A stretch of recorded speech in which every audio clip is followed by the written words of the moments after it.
Good day, brothers and sisters. Another day to spend with the Lord. Come, let us listen and reflect on His Word.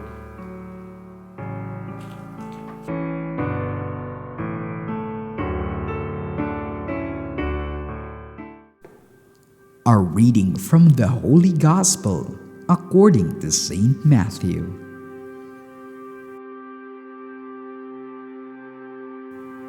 Jesus began to show his disciples that he must go to Jerusalem and suffer greatly from the elders, the chief priests, and the scribes, and be killed, and on the third day be raised. Then Peter took him aside and began to rebuke him. "God forbid, Lord, no such a thing shall ever happen to you."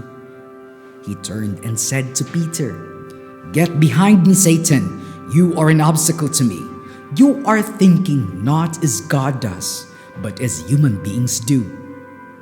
Then Jesus said to his disciples, "Whoever wishes to come after me must deny himself, take up his cross and follow me. For whoever wishes to save his life will lose it, but whoever loses his life for my sake will find it. What profit would there be for one to gain the whole world and forfeit his life? Or what can one give in exchange for his life? For the Son of Man will come with his angels and his Father's glory, and then he will repay everyone according to his conduct." The Gospel of the Lord.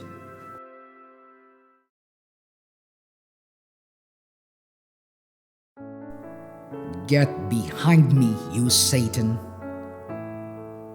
Peter receives a rebuke from Jesus when he tries to block him from going to Jerusalem after Jesus announces that he will suffer and die there. Previously, Peter is commended in Caesarea Philippi by Jesus himself when he shows his correct understanding of who Jesus is. Peter is confident to confess that Jesus is the Messiah, the Son of the living God. Jesus agrees and informs him that it is the Heavenly Father who has revealed it to him. Now, Peter gets a dressing down from Jesus himself for discouraging him from proceeding to Jerusalem. Jesus calls him Satan. That is a harsh word for a follower of Jesus and for a person who has just affirmed him. Jeremiah has a different experience. Instead of being rebuked by God, he rebukes God. He accuses God of dumping him into doing what is so difficult for him. Obedience to God has brought him much distress. As a prophet, he has no way out. He is doomed to suffer. His life has become so difficult since God intervened in his life.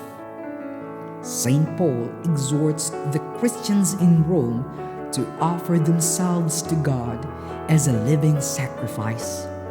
Saint Paul has long realized that to be a disciple of Christ entails sufferings. They should not entertain what the world offers them to make life easy and to avoid inconvenience and discomfort.